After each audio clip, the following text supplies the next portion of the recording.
preserve our independence, we must not let our rulers load us with perpetual debt.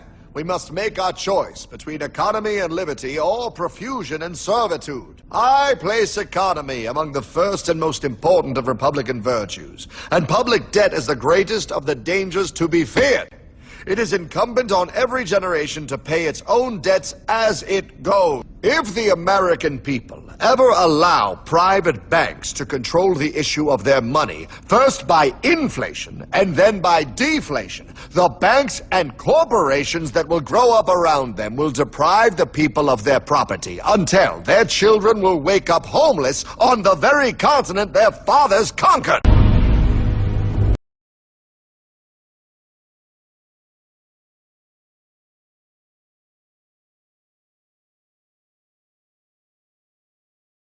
There's a chart I saw recently that I can't get out of my head. A Harvard business professor and economist asked more than 5,000 Americans how they thought wealth was distributed in the United States. This is what they said they thought it was. Dividing the country into 5 rough groups of the top, bottom, and middle 3 20% groups, they asked people how they thought the wealth in this country was divided. Then he asked them what they thought was the ideal distribution, and 92%, that's at least 9 out of 10 of them, said it should be more like this. In other words, more equitable than they think it is. Now that fact is telling, admittedly, the notion that most Americans know that the system is already skewed unfairly. But what's most interesting to me is the reality compared to our perception. The ideal is as far removed from our perception of reality as the actual distribution is from what we think exists in this country. So ignore the ideal for a moment. Here's what we think it is again. And here is the actual distribution. Shockingly skewed. Not only do the bottom 20% and the next 20%, the bottom 40% of Americans barely have any of the wealth. I mean, it's hard to even see them on the chart. But the top 1% has more of the country's wealth than 9 out of 10 Americans believe the entire top 20% should have. Mind-blowing.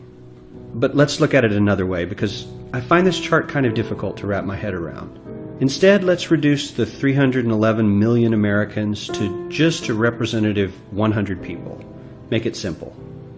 Here they are: teachers, coaches, firefighters, construction workers, engineers, doctors, lawyers, some investment bankers, a CEO, maybe a celebrity or two. Now let's line them up according to their wealth. Poorest people on the left, wealthiest on the right, just a steady row of folks based on their net worth. We'll color code them like we did before based on which 20% quintile they fall into.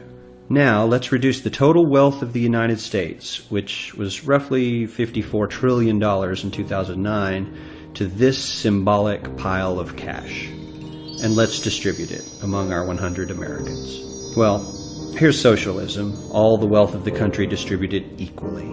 We all know that won't work. We need to encourage people to work and work hard to achieve that good old American dream and keep our country moving forward. So, here's that ideal we asked everyone about. Something like this curve. This isn't too bad. We've got some incentive, as the wealthiest folks are now about 10 to 20 times better off than the poorest Americans. But hey, even the poor folks aren't actually poor, since the poverty line has stayed almost entirely off the chart. We have a super healthy middle class with a smooth transition into wealth. And yes, Republicans and Democrats alike chose this curve. 9 out of 10 people, 92%, said this was a nice, ideal distribution of America's wealth. But let's move on. This is what people think America's wealth distribution actually looks like. Not as equitable, clearly, but for me, even this still looks pretty great.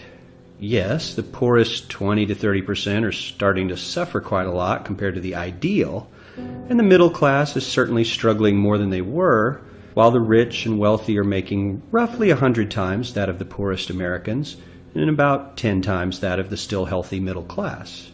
Sadly, this isn't even close to the reality. Here is the actual distribution of wealth in America. The poorest Americans don't even register. They're down to pocket change, and the middle class is barely distinguishable from the poor. In fact, even the rich between the top 10 and 20 percentile are worse off. Only the top 10% are better off. And how much better off?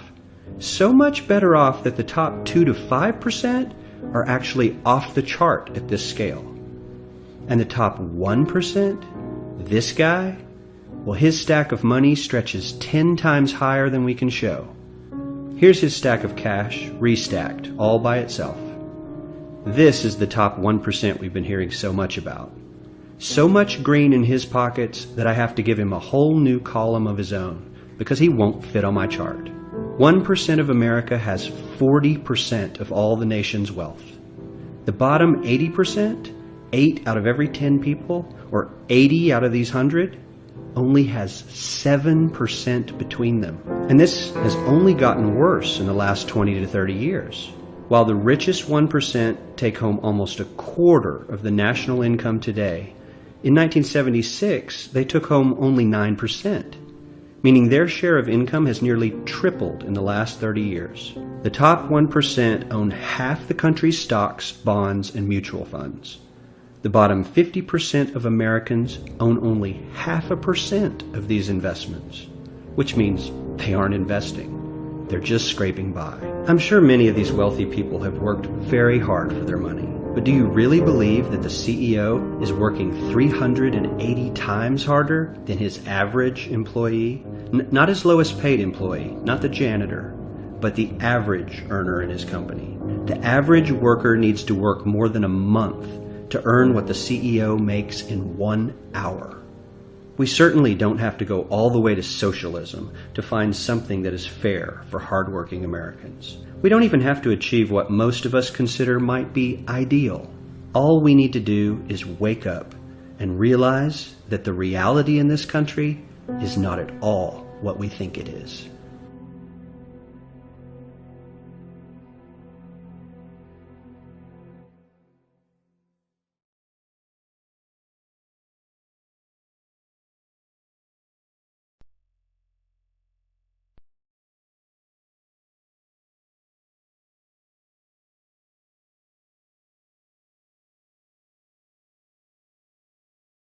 Every human on this planet is enslaved, whether they know it or not. This is not the crude and primitive slavery of ancient times. It does not rely on whips and shackles to keep the oppressed in their place. These tools have been rendered obsolete by much more sophisticated methods. That most of the enslaved are unaware of their condition and would in fact argue fiercely that they are free is a testament to the effectiveness of these invisible chains. You've heard the expression, money makes the world go round. There's truth in that. Money is the prime motive for human labor in modern civilization. If you want food, shelter, and clothing, you must have money. And unless you're part of that tiny minority that has more money than they could ever spend in their lifetime, then you must work, beg, or steal for that money. That's why you get up in the morning and go to work, even if you hate your job. And that's why the specter of unemployment is more terrifying for most people than the prospect of spending 50 years of their life performing menial tasks within the confines of a fluorescent-lit cubicle. Of course, in Western countries, some are fortunate enough to have pulled away from the brink and do not live in fear that their basic needs will be met, at least for now. And yet they keep spinning the hamster wheel. Why is that? Could it be because money and the bling that it buys have become symbols of status and prestige?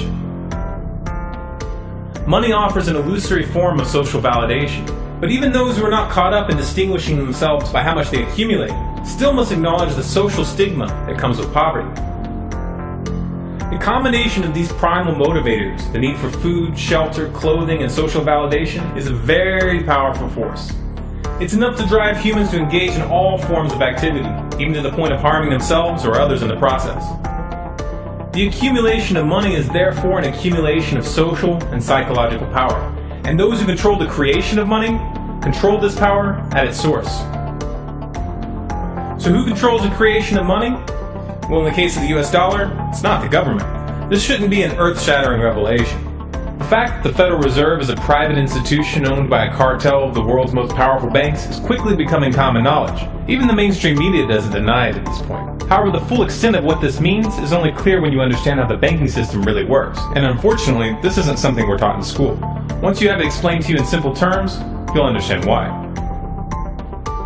Every dollar in circulation is loaned into existence by a bank. The process begins with the Federal Reserve when they loan out money to the US government and to other entities. You've probably heard this talked about before, especially in regards to the interest rate on those loans, which the Federal Reserve raises and lowers depending on the economic conditions. But what's never talked about in the mainstream is the fact that the Fed isn't actually loaning out money that they have. They are merely typing those dollars into existence on a computer. You may be inclined to believe that this money is based on some physical backing like gold, but you would be mistaken. The Federal Reserve hasn't owned any gold since the 1930s. The Federal Reserve does not own any gold at all. We have not owned gold since 1934. So we have not engaged in any gold swaps. When the Federal Reserve loans money to the US government gives the Federal Reserve government bonds in exchange.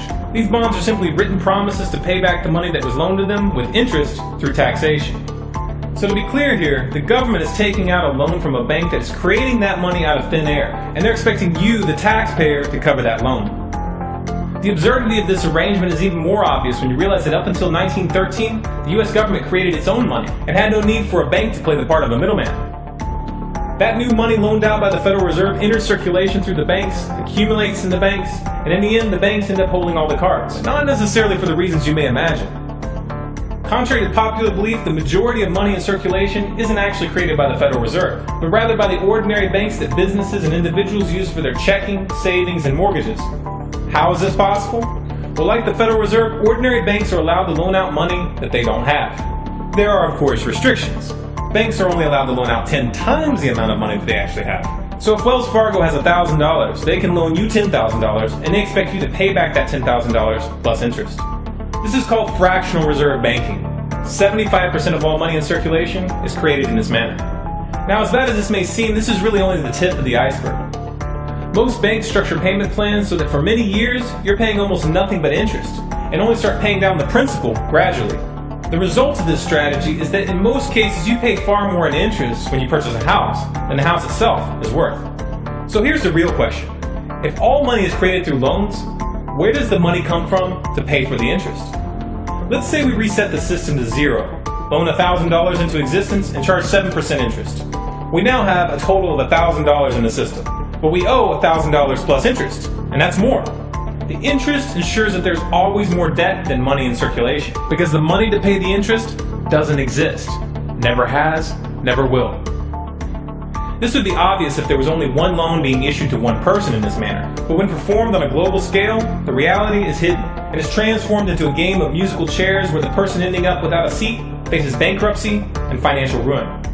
Because every dollar in existence is tied to a debt, this creates an unseen force that draws those dollars back to the banks, kind of like gravity attracts a physical object to Earth.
The catch here is that it's the labor of the people that moves that money.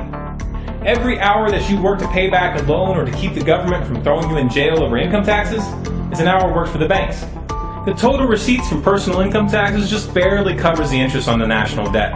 And even the principal for that debt all ends up back in the hands of the banks. And remember, that bank created that money out of nothing. Once you understand that the money that banks loan out isn't actually an asset, but is in fact a piece of legal fiction, it should be clear that you're working for these banks for free. This is a cleverly disguised form of slavery. If you manage to pay your monthly payments, then you are a successful slave, and you are allowed to keep the material comforts that come with that status. But if for some reason you fail to make those monthly payments, then the bank or the IRS comes to take your house, your car, and anything else you have of value. And if somehow, even with this enormous financial advantage, the banks still get themselves into trouble, you, the taxpayer, will be forced to bail them out. No matter what, the banks win. To say the game is rigged is an understatement. You might be inclined to think that if you live outside the United States and you don't use dollars, then this situation has no bearing on your life. But you would be wrong. The dollar is both the world reserve currency and the only currency in which oil is sold on global markets. This is often referred to as the petrodollar status. This means that wherever you live, whether your country is an oil exporter or an oil importer, you are affected. If your country is an oil importer, then you are affected by the fact that in order to keep your country running, you have to acquire dollars. To acquire those dollars, you have to send goods and services to the United States or to someone else who did. Likewise, if your country is an oil exporter, you are affected by the fact that you send your oil to the US in exchange for this debt-based money. You are exchanging something of real and tangible value for digits on a screen. And if for some reason the leadership of your country grows tired of this arrangement and tries to pull off the dollar, you'll quickly find the United States military at your doorstep ready to open up a can of democracy on you. Iraq learned this the hard way when they switched their oil sales to euros in 2000, and Libya when they tried to organize a gold-based currency for Africa. Debt-based money is a masterpiece of social engineering, the ultimate tool of the ruling elite. Yet in reality, the whole thing is nothing more than a construct of belief. Our chains are the chains of the mind, and the path to freedom must also begin in the mind. If we want a better future for our children and grandchildren, then we must work right now to reach a critical mass of awakening.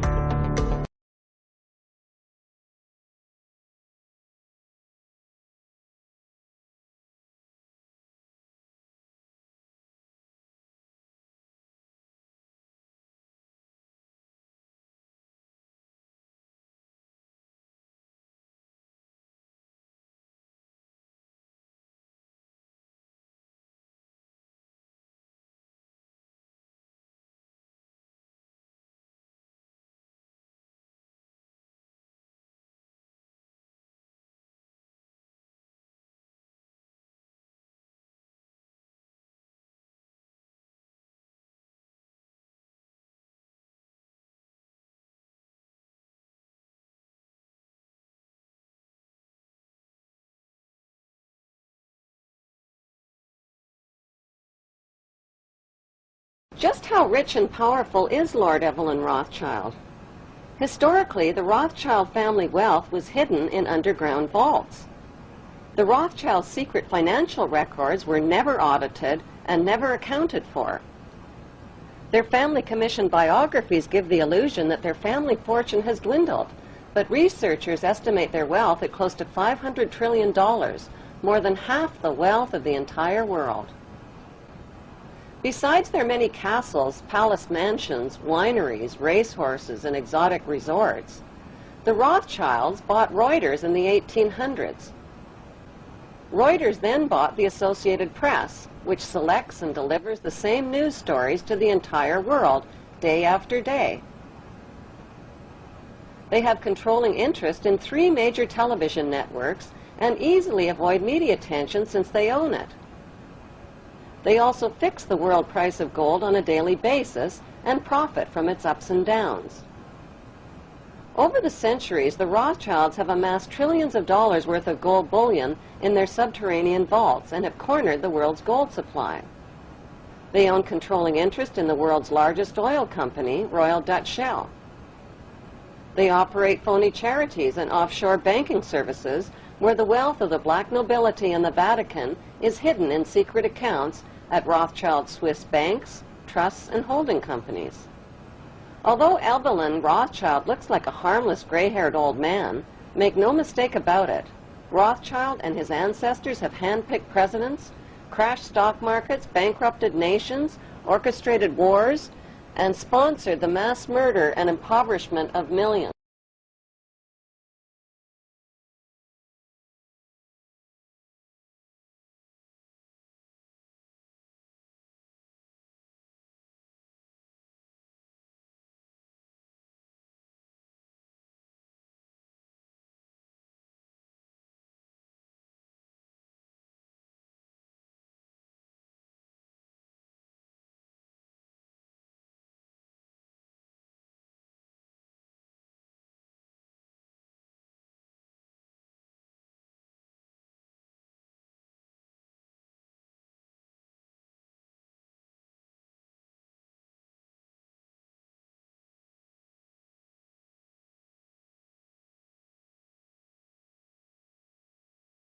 are opposed around the world by a monolithic and ruthless conspiracy that relies primarily on covert means for expanding its sphere of influence, on infiltration instead of invasion, on subversion instead of elections, on intimidation instead of free choice, on guerrillas by night instead of armies by day.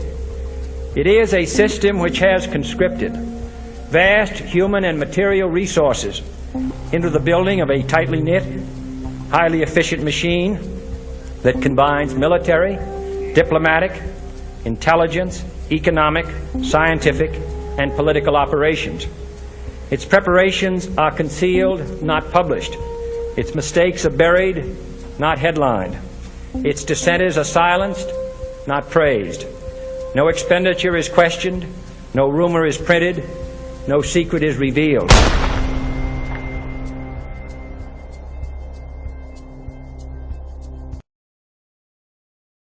On June 4, 1963, President Kennedy signed Executive Order 11110. This executive order empowered the U.S. Treasury to issue real money without the Fed. It would have worked. Kennedy's plan to dismantle the Federal Reserve machine had begun. 6 months later, John F. Kennedy went to Dallas and never returned. No way they could do that! The new president, Lyndon Johnson, threw out Kennedy's order. And since JFK, no president has dared confront the secret powers behind the Federal Reserve.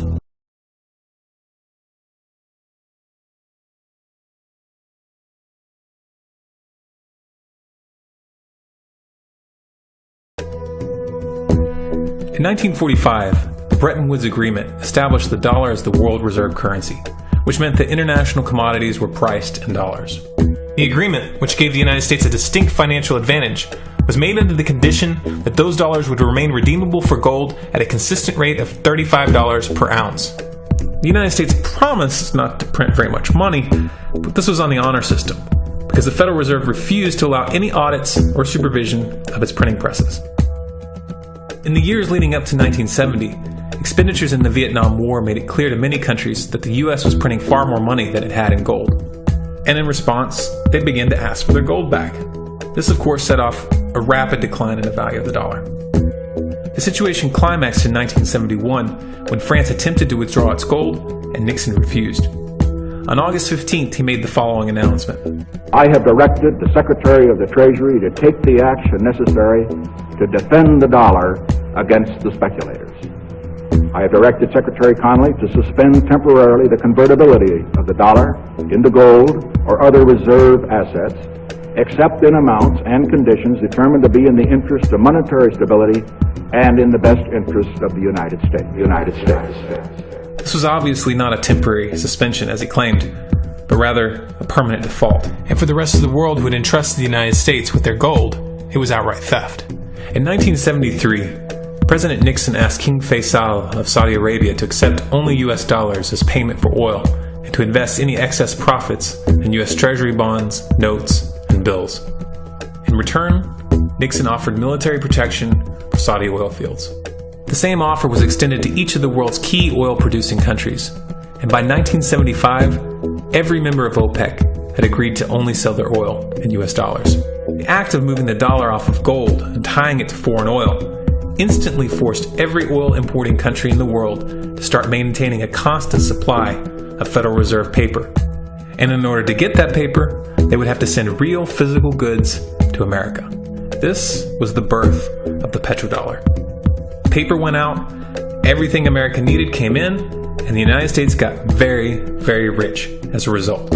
It was the largest financial con in recorded history.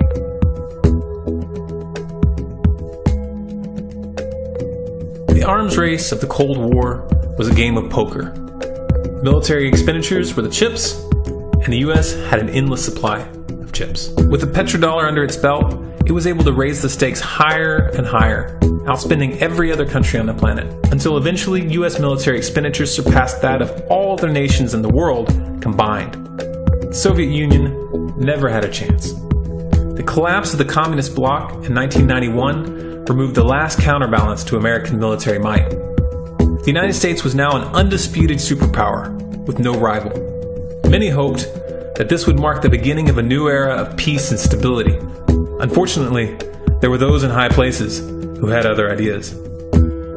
Within that same year, the U.S. invaded Iraq in the first Gulf War.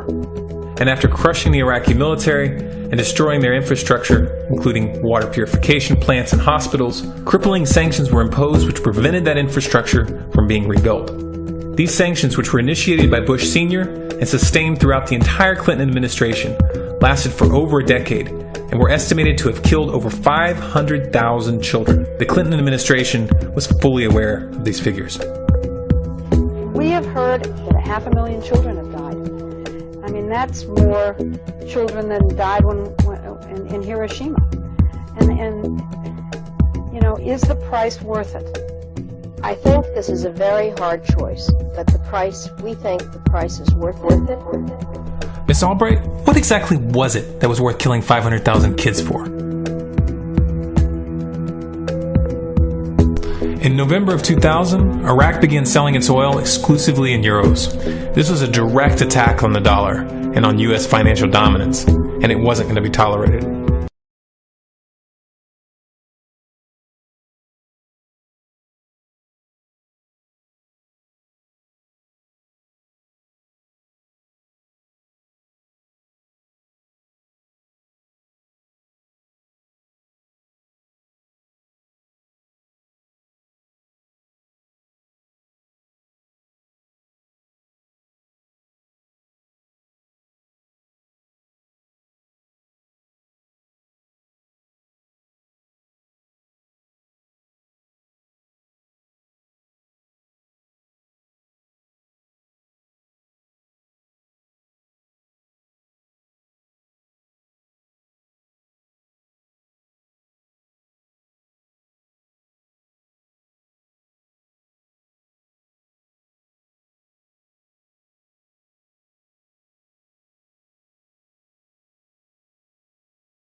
In response, the U.S. government, with the assistance of the mainstream media, began to build up a massive propaganda campaign claiming that Iraq had weapons of mass destruction and was planning to use them.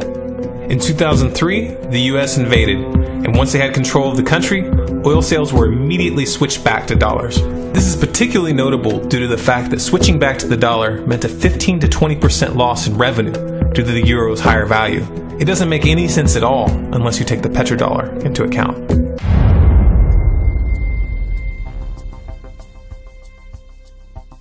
Colin Powell, who led the charge to war with Iraq by presenting false evidence to the UN in 2003, is also currently on the CFR Board of Directors. Indeed, the facts and Iraq's behavior show that Saddam Hussein and his regime are concealing their efforts to produce more weapons of mass destruction. My colleagues, every statement I make today is backed up by sources, solid sources. These are not assertions. What we're giving you are facts and conclusions based on solid intelligence. Those weapons of mass destruction got to be somewhere.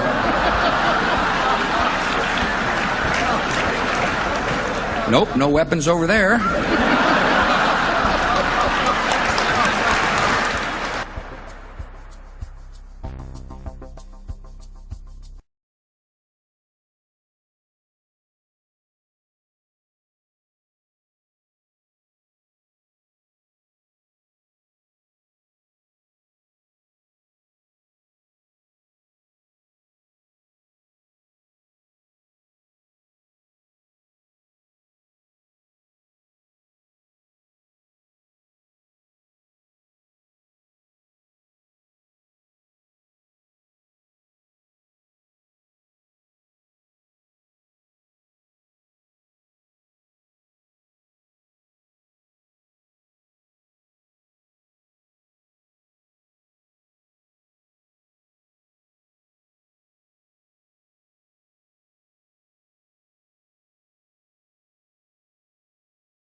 in breaking news, to all of you who don't like conspiracy theorists, all of y'all who don't like truthers, who want to call truthers crazy, your fun is over. Those days of you having the illusion of credibility are over. The truth prevails over your ignorance. The truth is universal. You can try to say, oh, truthers are white supremacists. How does that work? Whatever you want to say. You've been demonizing 9/11 truthers all these years. You're demonizing Sandy Hook truthers. Well, if it was a real conspiracy, don't you think the media would talk about it? Don't you think it would be on the front page of the news? Don't you think? Well, if it was a real government conspiracy, why do you think they would let that be on the news? Because you know the news stations are bought and paid for. You know the news, they read off a script, right? You know the news reporters do that, right? No, you don't know that? No, I trust my news. They are more credible than you. You are just some truther. I watch the news and I get informed.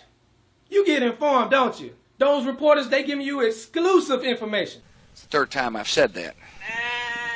I'll probably say it 3 more times. See, in my line of work, you got to keep repeating things over and over and over again for the truth to sink in, to kind of catapult the propaganda. Now, you don't need us to tell you that gas prices are back on the rise. Well, if you filled up your gas tank lately, then you don't need us to tell you that gas prices are back on the rise. You don't need us to tell you that gas prices are back on the rise. You don't need us to tell you that gas prices are back on the rise. You don't need us to tell you that gas prices are back on the rise. You don't need us to tell you that gas prices are back on the rise. You don't need us to tell you that gas prices are back on the rise. You don't need us to tell you that gas prices are back on the rise. And you don't need us to tell you that gas prices are back on the rise. You don't need us to tell you gas prices are back on the rise. You don't need us to tell you that gas prices are back on the rise. You don't need us to tell you that gas prices are back on the rise. You don't need us to tell you gas prices are back on the rise. You don't need us to tell you that gas prices are back on the rise. You don't need us to tell you gas prices are on the rise. I know. President, earlier this year you told us you had ordered your administration to cease and desist on payments to journalists to promote your agenda. You cited the need for ethical concerns and the need for a bright line between the press and the government. Your administration continues to make the use of video news releases, which are prepackaged news stories sent to television stations, fully aware that some or many of these stations will air them without any disclaimer that they are produced by the government. Comptroller General of the United States this week said that raises ethical questions. Does it raise ethical questions about the use of government money to produce stories about the government that wind up being aired with no disclosure that they were produced by the government? There is a Justice Department opinion that says these pieces are within the law so long as they're based upon facts, not advocacy. And I expect our agencies to adhere to that ruling, to that Justice Department opinion. This has been a long-standing practice of the federal government to use these types of videos. Agricultural Department, as I understand, has been using these videos for a long period of time. The Defense Department, other departments have been doing so.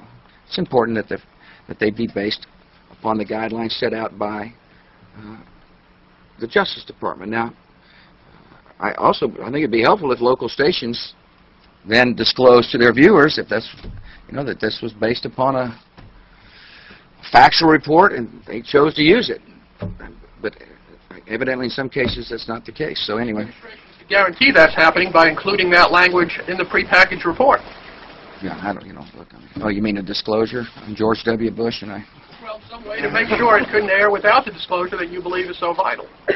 Ken, I mean, there's a procedure that we're going to follow, and the local stations ought to, if there's a deep concern about that, ought to tell their viewers what they're watching.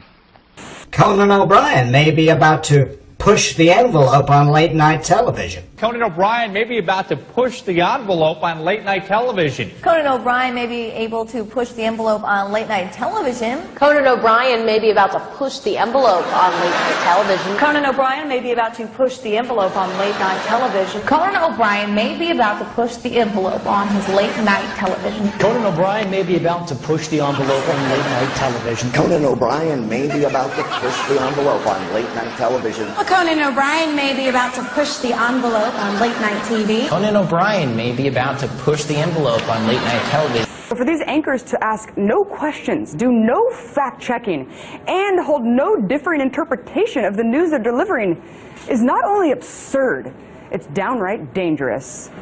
Certainly there were commentators and others, pundits at Fox News that were helpful to the White House. And certainly, yes, certainly we got talking points to those people. Call Sean, call Bill, call whoever. Did you do that as a regular thing? It wasn't necessarily something I was doing, but it was something that we at the White House, yes, were doing and getting them talking points and making sure they knew where we were coming from. So you were giving them talking points. But I would separate the journalists. That's important. You were using these commentators as your spokespeople.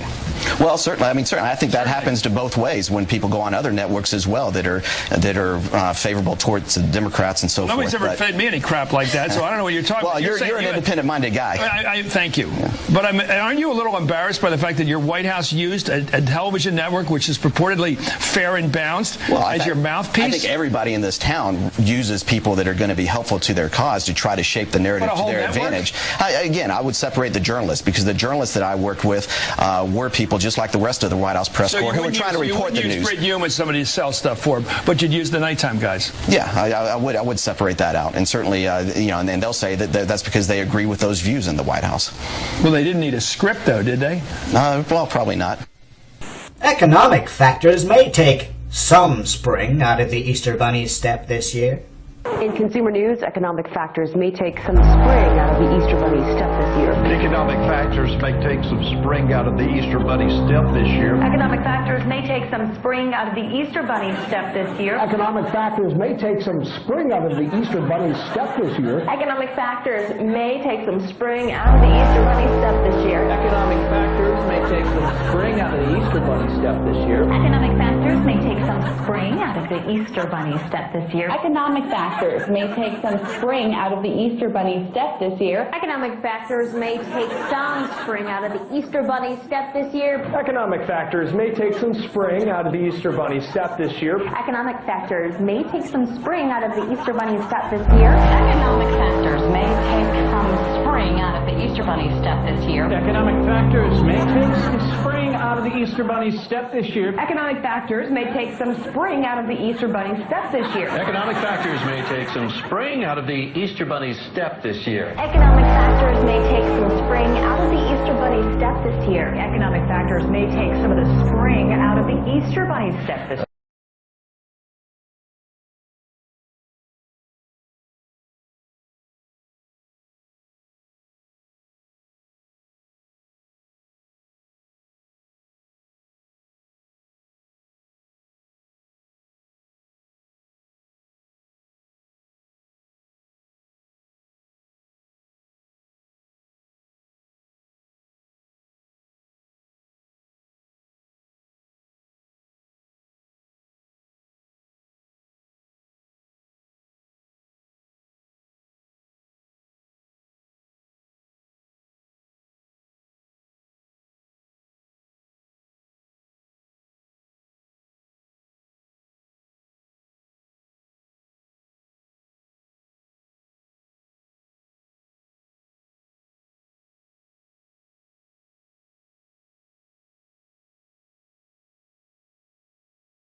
Review time, partner. And I am so tired of this deception right here. This is what got you in a chokehold. The left versus the right. Left wing versus right wing. Don't you know the wings are of the same bird? A little corrupt bird, Republican versus Democrat. They got you cheering for teams. They got you in this tribalism mentality. You don't even understand it. They screwing you over. I'm going to show you how it works in this video. Now, you get here John McCain over here talking about, oh, how the government shutdown was bad. Then you get people to agree with him and say, oh, John McCain is actually speaking some sense. He's right. It's the Republicans' fault. The Democrats love this little interview because, you know, it makes the Republicans look bad and gives them a reason to cheer for the blue team. Yeah, you're cheering for the blue team, but you're getting screwed over with this Obamacare. You're going to get McCain saying it was a bad idea to shut down the government because they wanted to repeal Obamacare. And what you going to do? Replace it with Romney Care, the same thing? That's where Obamacare came from, Romney Care. You see what I'm saying? Either way it go, we would have had this same type of health plan. Guess who else had the health plan? Hillary Clinton. You see, these New World Order compliant candidates, they are backed by Wall Street. You don't have a real choice unless you go outside the Republicans and Democrats. This is how they keep screwing you over. Let's get into the video. Thank you, Martha. You know, I've heard a lot of veterans so emotional to the point of tears over this issue. Talk to me about how you think this has been handled by the White House. Oh, I think it's been terribly handled by the White House, but let's have a little straight talk, Martha. Straight talk. They wouldn't have had the opportunity to handle it that way if we had not shut down the government on a fool's errand. That's when the Democrats start cheering. Go ahead, get your cheer on. That we were not going to accomplish. The whole premise of shutting down the government was the repeal of Obamacare. Oh. I fought against Obamacare harder than any of the people who wanted to shut down the government. I bet you did. I campaigned all over this country in 2012 saying elect Mitt Romney and we'll repeal and replace Obamacare. But see, that's so dumb. Obamacare is the same thing as Romney Care. See, it's all about getting you to cheer for the team. Check this out right here. Convinced that Republicans will win in November and we will regain our majorities in both the Senate and the House. Go ahead, Republicans, start cheering.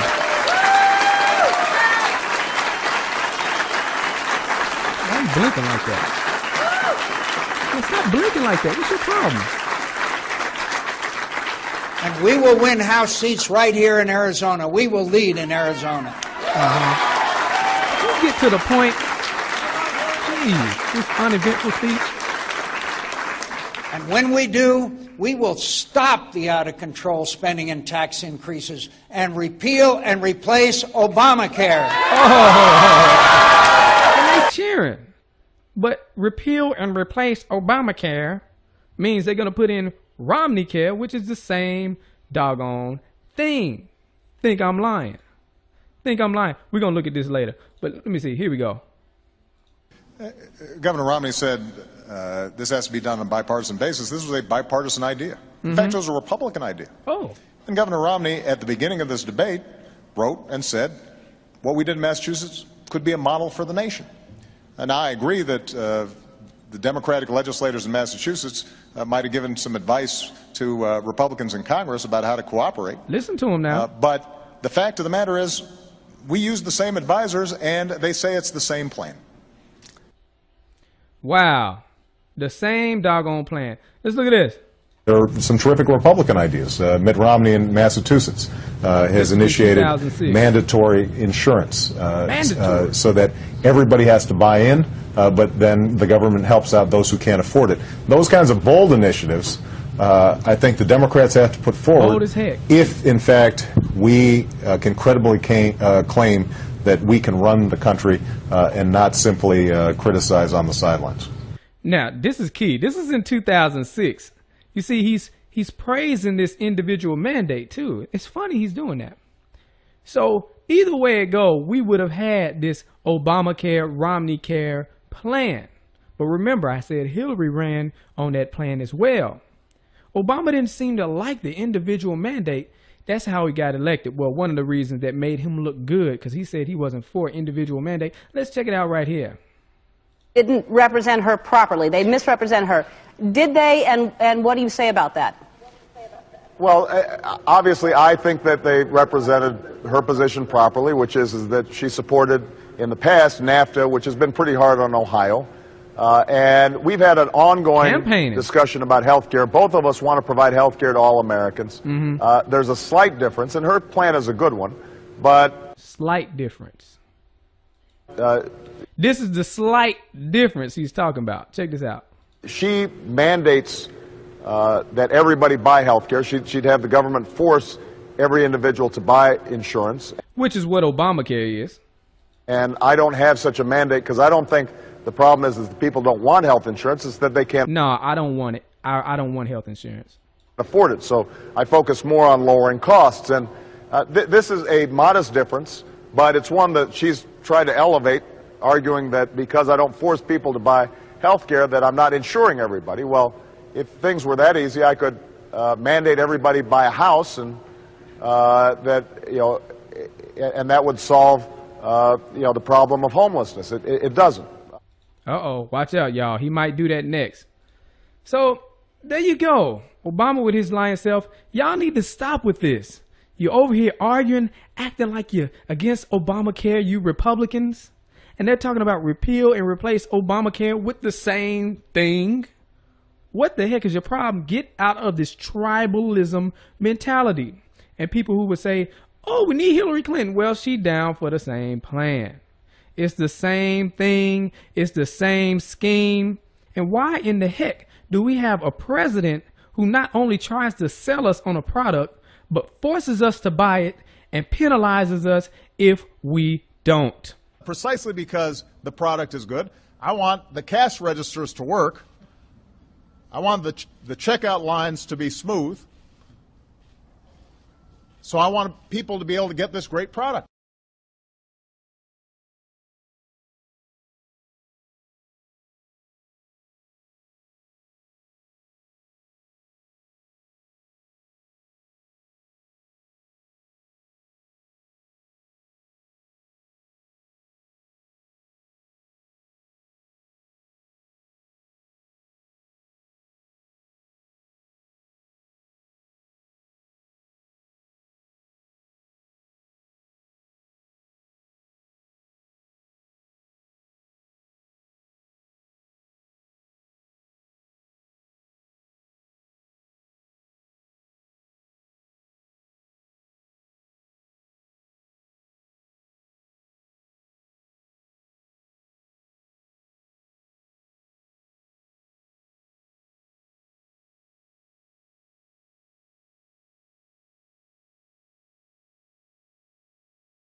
Who is this guy?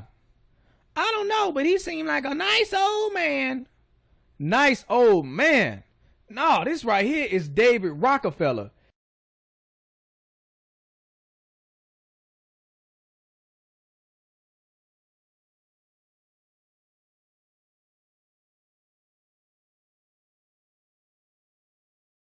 This guy right here, you need to do some research on David Rockefeller. Feel free to do that whenever you get a chance. But people who know about this man right here, they know he is nothing but trouble. Rockefellers, come back. We don't want your New World Order, you know?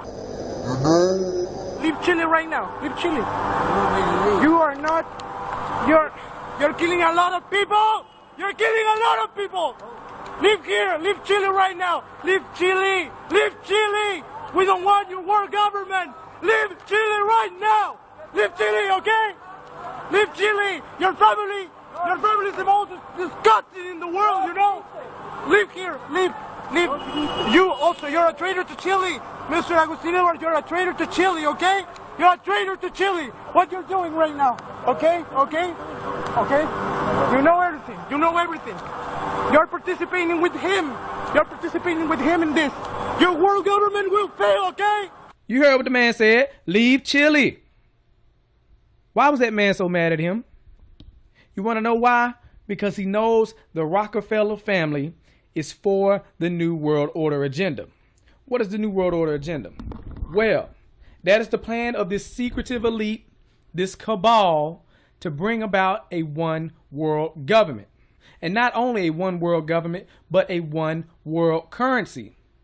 And not only a one world currency, but a one world religion to glue it all together, which would mean they would have total control. These small amount of people controlling the whole world has never happened before.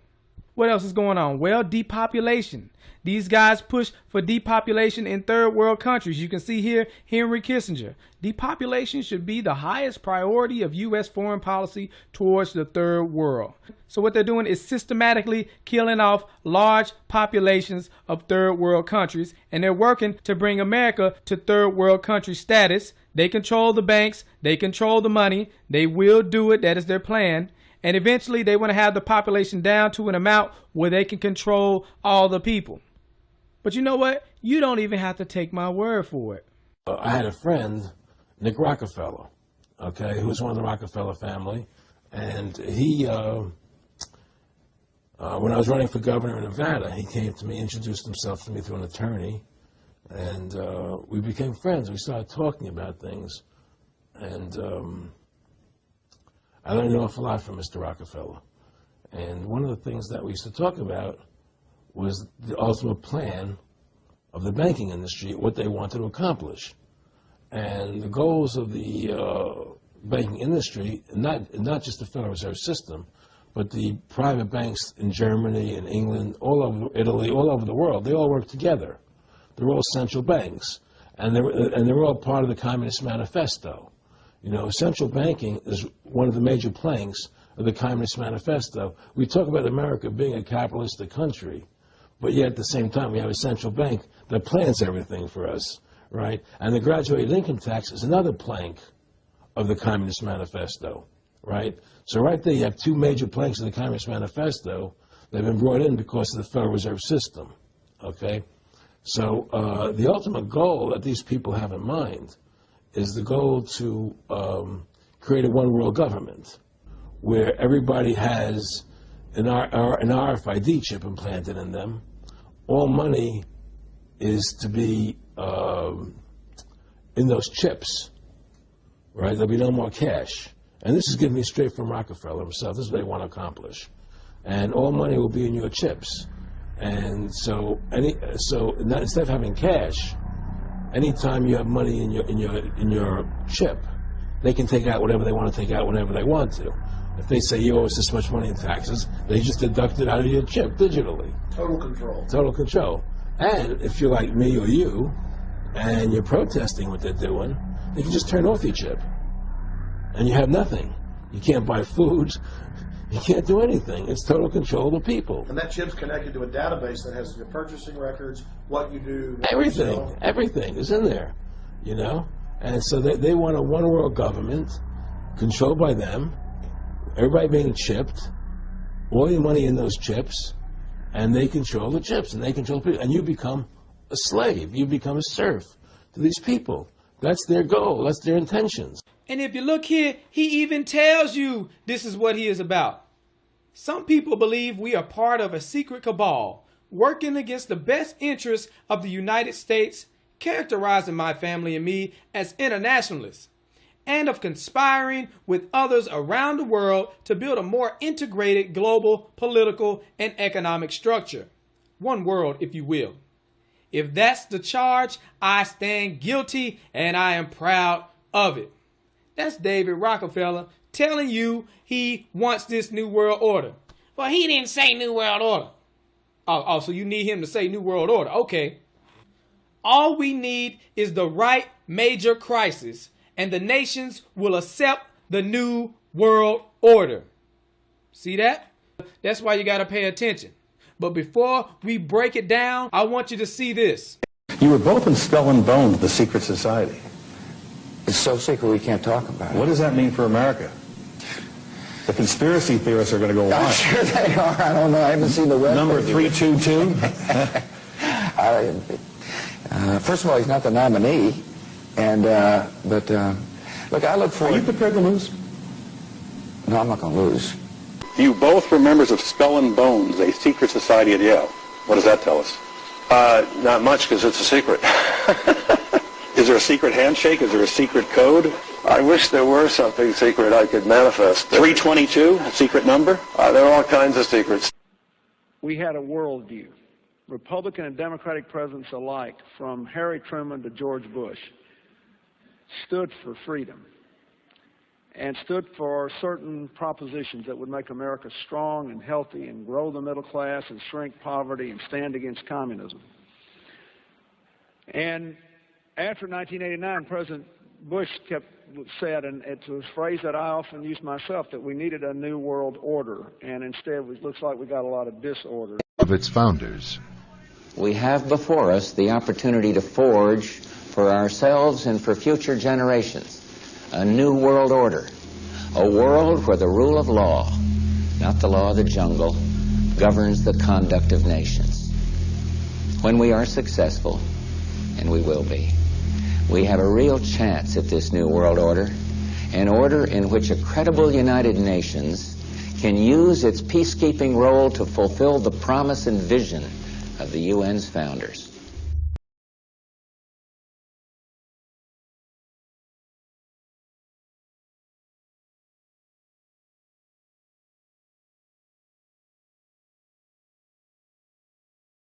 If you go outside the city of Atlanta, go east about 60 or 70 miles to the town of Elberton, and then go north on Highway 77 about 10 miles, you'll find off to the right what's called the Georgia Guidestones.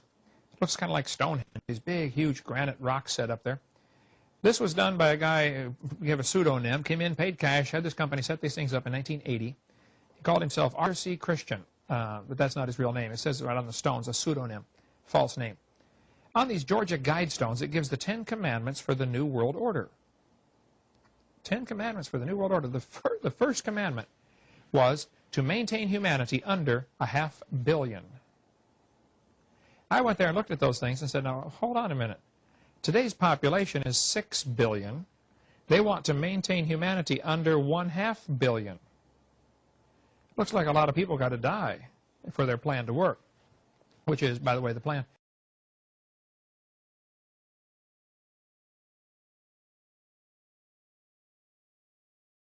Jacques Cousteau said we'd have to eliminate 350,000 people a day.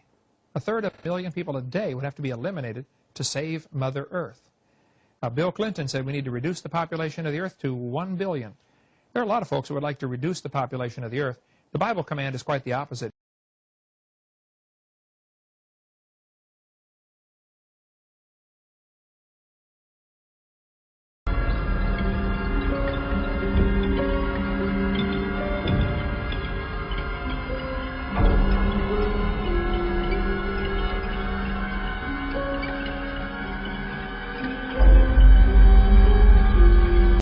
America's place in the New World Order should be? It's always been seen as the global policeman. But as you said before, you know, it's hard to see with all these military conflicts where the winner and loser lies. What should America be doing I think globally? The global policeman should be the United Nations. And I don't think we should need one. I think we should use courts the way we do in civilian life. It's time to put war and conflict, armed conflict behind us and move on and start acting like civilized, educated human beings. Oh, you're so civilized, Ted. Let's look at your quote. A total population of 250 to 300 million people, a 95% decline from present levels would be ideal. That's Ted Turner, founder of CNN and New World Order supporter. You see, he donated $1 billion to the United Nations. this man is down for the depopulation agenda. He wants a one-child policy for 100 years, yet he got 5 kids. And you got to pay attention, because these jokers will tell you that they selling out. And they do that just so it'll go over your head. So you'll be like, oh, well, they didn't really mean that. They're just being sarcastic. It's not that serious. But then at the same time, people be like, oh, well, I ain't gonna believe that unless they tell me. He telling you right here. So we get Shaq admitting to the whole world that he's a Freemason and he is proud of it. What is going on there? That's a ring of my profession. You don't know nothing about that. Okay, well, can we get a close-up on that area? What? You don't know nothing about What is the profession? Yeah, which profession Look are at you that talking man. about? Woo, that man so happy. Is it a legal profession? Of course it's legal. It's a ring of my profession. I'm trying to read it. Okay. It's too many times. He's like, yep, I'm a Freemason. Ain't nothing you can do with it. Are you a Mason? Of course. And all them jokers around him know what's going on. The secret ceremony. Well, you might as well put your pinky out when you drink your drink. Put your pinky out. You know, in the secret ceremonies with the candles and the everyone wears. Anyway, the Clippers. The Clippers. But that is impressive, Mr. O'Neal. I don't have a championship. Anyway, so the Clippers. Oh, yeah, I have 4. Those he doesn't wear. Those he doesn't wear. The Clippers. Yeah. As I was blinded by success. Look at that man right there. That's impressive. I'm blinded by success. See, they know what the deal is when you're a Freemason. You know, they get all these movie roles and all these deals. Matter of fact, Shaq was on Grown Ups 2. It was one of the worst movies I have ever seen. Oh my gosh. Terrible. Anyways, he on there. There go your boy Shaq. Shaq's a Freemason. Bring it right back to David Rockefeller. All we need is the right major crisis, and the nations will accept the new world order. So they're going to bring out a problem, and then they're going to offer a solution. One of their plans is to devalue the dollar so that it barely has any buying power. So then you go to the store, you can barely buy anything. You see the food on the shelf, but you can't afford it. What happens then? People start going crazy. People start to panic. Then people start robbing each other. People start killing each other. So then we need to bring in the police state. Oh, we're asking the government for help. And surely they are here to bring the order out of chaos. But it's not just any order. It is the new world order. And not only that, but they're going to bring about a one world currency to replace the old currency. And then they're going to bring it into a cashless society where you got to get the chip. All your money being on the chip. And also to glue it all together, the one world religion. Where these sellouts come to play, they are New World Order compliant. They are here to sell you the agenda. They're going to let you know how cool it is to get a microchip in your arm. Some of y'all might think it's cool, but I know a lot of y'all don't like this type of stuff. So I'm just making sure you are aware of their agenda.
But anyway, I've had people calling me saying they go out to their mailbox and they find a little red dot or a little blue dot on their mailbox, and they wonder what the little red dot and blue dot is.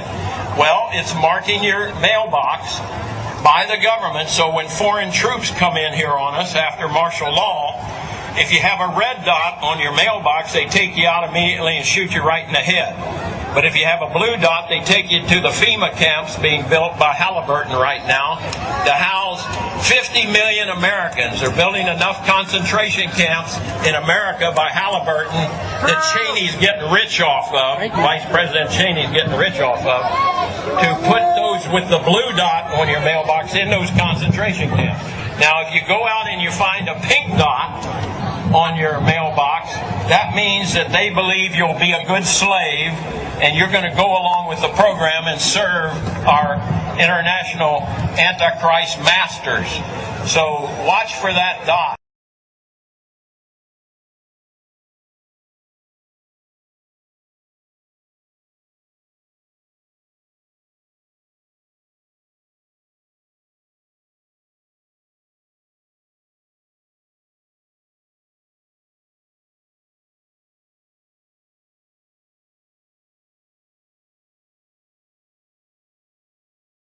Listen to this, folks.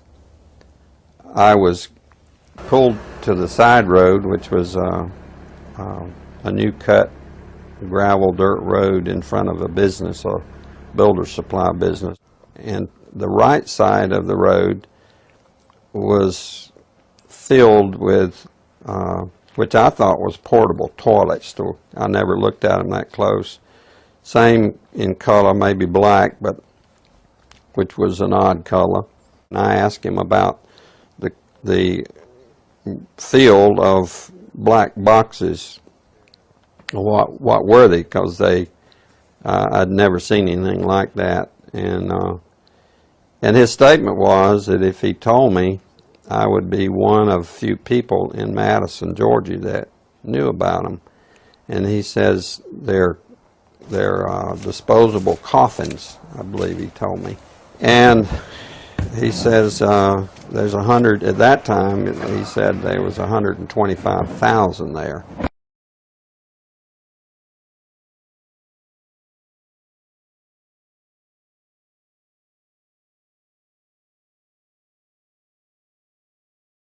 And the brother of the man that owns this field, that the government is leasing this field from to store these disposable coffins, this brother was given 3 years to set up temporary morgues around the country. An ad hoc legal approach for fighting terrorism.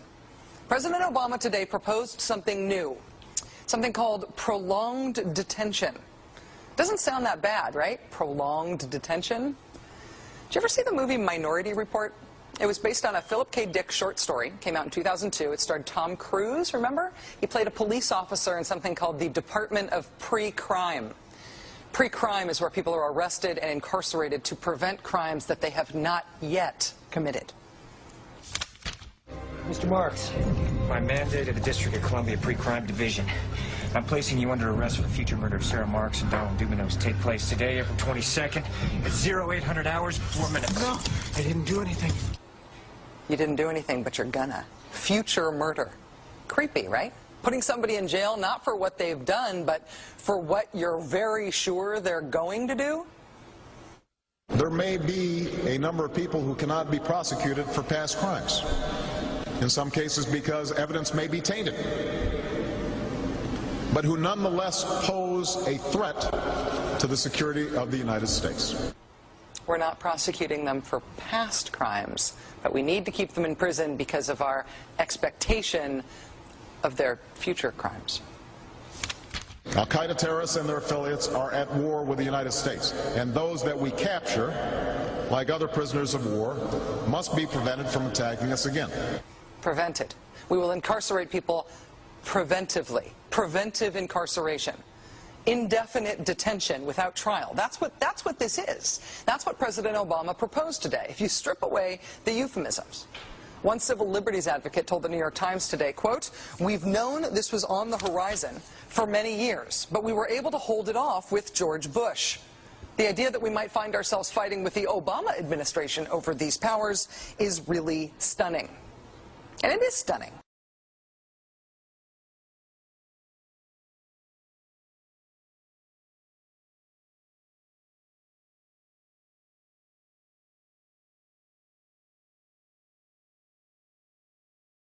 Have you heard that the Department of Homeland Security has purchased 1.6 billion rounds of ammunition last year?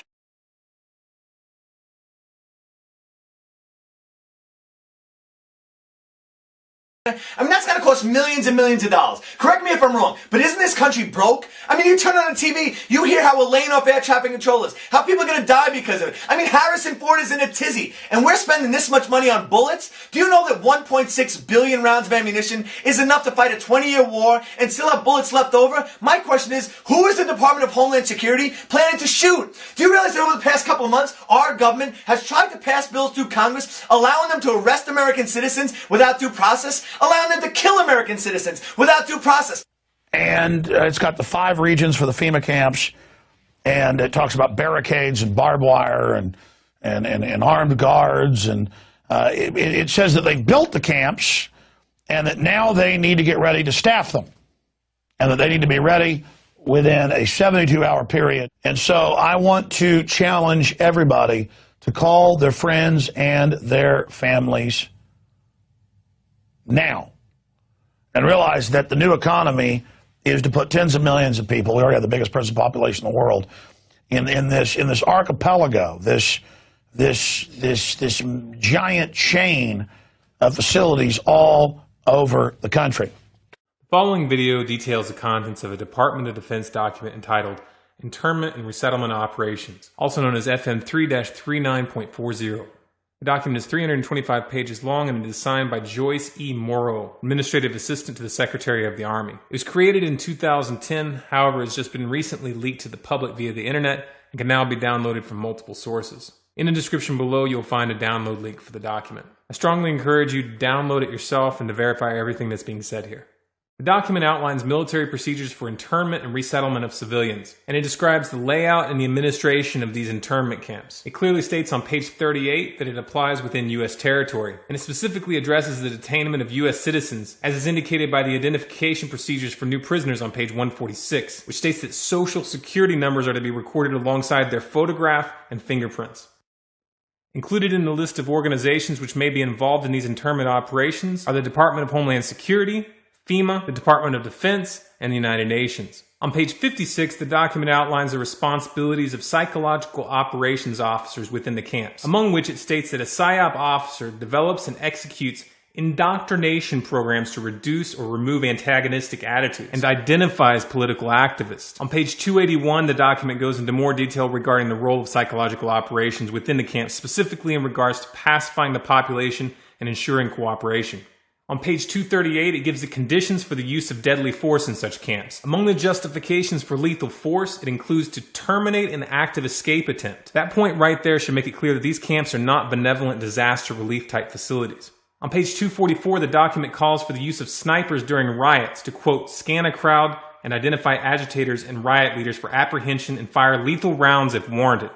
On page 260, it shows the basic layout for a facility focusing on detainment. It is depicted with interrogation areas, tribunal areas, and mortuaries. Each detainment facility is designed to hold 4,000 prisoners, and they are depicted with multiple levels of barbed wire separating compartments within the facilities, with a double barbed wire fence enclosing them, and watched over by 24 guard towers. On page 261, the document depicts the layout for what they call civilian resettlement facilities, which are designed to house 8,000 people. Though it uses the word resettlement, the plans show multiple levels of barbed wire dividing the sections of the facility, with double barbed wire fencing on the outside, as well as 16 guard towers. On page 262, the layout for facilities designed for what they call non-compliant prisoners is shown. These camps are designed to hold up to 300 prisoners, they have 3 interrogation centers, and are guarded by 13 guard towers. Now, if there's any question whether these plans are active or just theoretical, this should be settled by the fact that the U.S. Army has been running ads for job positions in these camps since 2009, and apparently, they're still hiring. Once again, if you look in the description, you'll find all the links you need to verify this information. It's important to note here that this document was created in 2010, which was under the Obama administration, and it predates the NDAA of 2012, which authorized military detainment of U.S. citizens. This clearly shows a long-term agenda at work.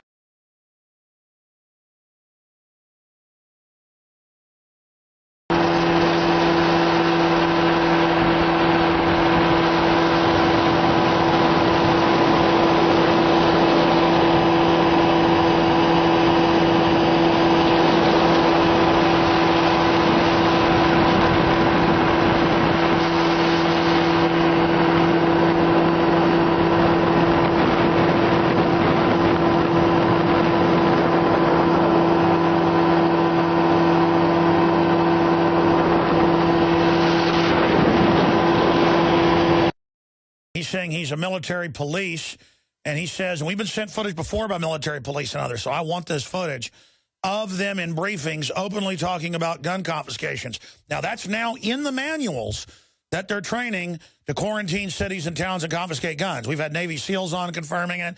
We have the documents. We know that. But footage, not just in some Army manual, but footage could really, really hurt the folks that are trying to covertly prepare the military for basically civil war. Brian, obviously, you've got to go back in right now. Tell us as much as you can and how we get this footage, but describe it for us. Okay, so I was in a briefing with FEMA. FEMA runs my old unit. I'm actually out now. I got out in September of this year. They were talking about suspension of the Constitution, Second and Fourth Amendment rights being taken away, and I openly asked him, are we going to take guns? He says no, but he says they will. It's clearly on the video. They will, talking about the FEMA guys with us. So that's the gist of the video. You could, I'm filming the floor because it kind of startled me when they said that they're going to suspend the Constitution under martial law, which is pretty scary to me. Essentially, yeah, we pretty much at that time, your Second Amendment, all your rights, First Amendment rights, pretty much everything is just, is that moment just interrupted. Yeah. So you said that martial law suspends their Second Amendment, so I'm not going to, but would you say we would take weapons from people? Yeah, that's what they do. Yeah.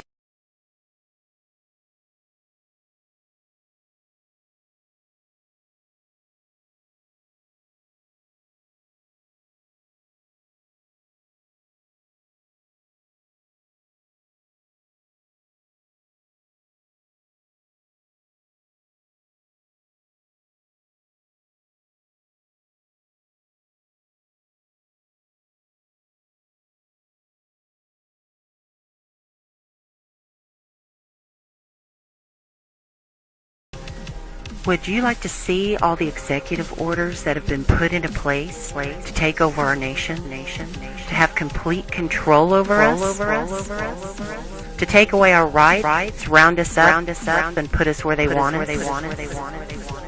Here we go.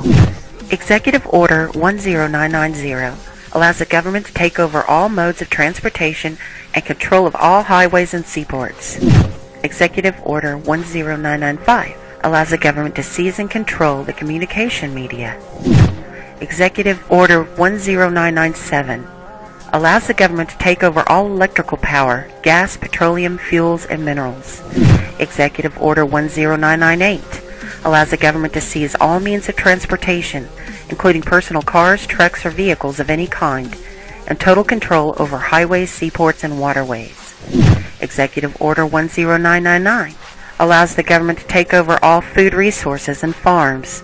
Executive Order 11000 allows the government to mobilize civilians into work brigades under government supervision. Executive Order 11001 allows the government to take over all health, education, and welfare functions. Executive Order 11002 designates the Postmaster General to operate a national registration of all persons. Executive Order 11003 allows the government to take over all airports and aircraft, including commercial aircraft. Executive Order 11004 allows a housing and finance authority to relocate communities, build new housing with public funds, designate areas to be abandoned, and establish new locations for populations. Executive Order 11005 allows the government to take over railroads, inland waterways, and public storage facilities. Executive Order 11051 specifies the responsibility of the Office of Emergency Planning and gives authorization to put all executive orders into effect in times of increased international tensions and economic or financial crisis. Executive Order 11310 grants authority to the Department of Justice to enforce the plans set out in executive orders, to institute industrial support, to establish judicial and legislative liaison, to control all aliens, to operate penal and correctional institutions, and to advise and assist the President. Executive Order 11049 assigns emergency preparedness function to federal department and agencies, consolidating 21 operative executive orders issued over a 15-year period.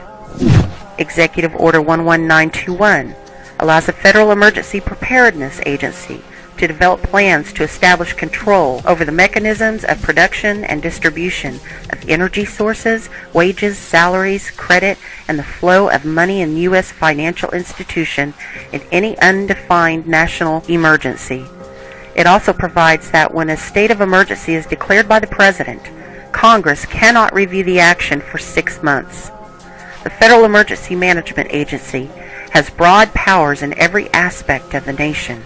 General Frank Salzito, chief of FEMA's Civil Security Division, stated in a 1983 conference that he saw FEMA's role as a new frontier in the protection of individual and governmental leaders from assassination and of civil and military installations, from sabotage and or attack, as well as prevention of dissident groups from gaining access to U.S. opinion or a global audience in times of crisis. FEMA's powers were consolidated by President Carter to incorporate the National Security Act 1947 that allows for strategic relocation of industries, services, government, and other essential economic activities, and to rationalize the requirements for manpower, resources, and production facilities. The 1950 Defense Production Act gives the President sweeping powers over all aspects of the economy. The Act of August 29, 1916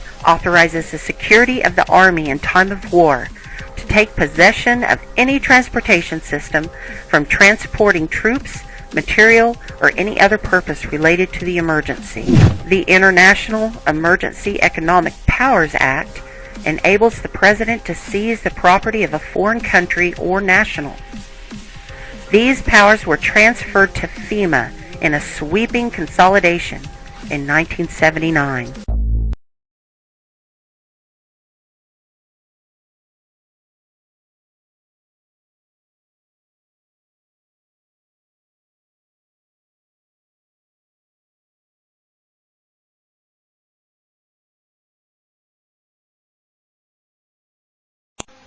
As a psychiatrist, I remember very well the condemnation by the American Psychiatric Association of Soviet psychiatrists and the Soviet Union for their use of psychiatric techniques and psychiatric medications to control political dissidents. Sadly, shockingly, we in the United States have become those same oppressors. We now have a policy, as exemplified by the FBI brochure from the Phoenix Office on Counterterrorism, which says people who are defenders of the U.S. Constitution against federal government and the UN, and make numerous references to the U.S. Constitution, should be monitored as potentially murderous and fanatical terrorists. By extension, should be considered mentally unstable. Under the new Freedom Commission, mentally unstable people must be medicated on a compulsory basis with lethal and untested but very profitable psychiatric medications.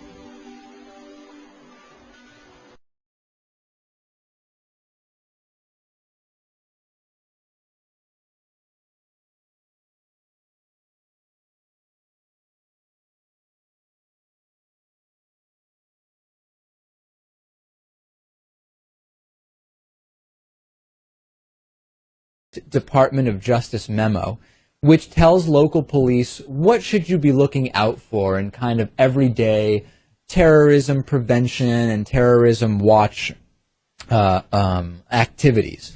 And one of the things that is considered a potential terrorist risk is individuals who harbor doubts about the official story regarding 9/11. The memo adds 9/11 official story skeptics to the growing list of targets.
Did Hitler get elected on Monday and start throwing people into ovens on Friday? No, it was a gradual process. The first thing that Hitler did was start to write newspaper articles. Everything that was going wrong was the Jews' fault. They're the ones that caused all these problems. Did the Jews write their own newspaper articles and go, I disagree? So then the Jews had to wear the Star of David so we can tell who you are. Did they say, no, that's a violation of my privacy. I don't have to tell you. No, the Jews decided, well, it's a religious symbol. We love God. We should be proud to wear the Star of David. Eventually, the Germans came in and they broke all of the windows in all of the Jewish businesses in one weekend. The Saturday night was known as Kristallnacht, which is German for Night of Glass. Did the Jews rise up and say, now, damn it, you're violating my property, you shouldn't do that? No. Gosh, we don't want to make the Germans any madder than they already are. Don't piss them off. They've got guns. Eventually, the Germans are loading them up into cattle trailers on the trains. Where do you think you're going, on vacation? Where do you think they're going to take you? Well, now you're cold and naked and they're walking you into the ovens where you're going to go to mass execution. Is it time now to raise your hand and say, you know, I tend to disagree with all of this? Bang! You're dead. It's too late to complain. You should have complained at the beginning, when you at least had a chance. How bad do things have to get before you do something? Do they have to take away all your property? Do they have to license every activity that you want to engage in? Do they have to be throwing you on cattle cars before you start to say, now wait a minute, I don't think this is a good idea? How long is it going to be before you finally resist?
If you feel as strongly as we do that the public needs to see this information, then make a commitment to get this film into the hands of as many people as possible. Share it through social media, post it on your website, send it to your friends via email, or pass it out on the street. You have permission to download this video and distribute it and display it in any non-commercial way.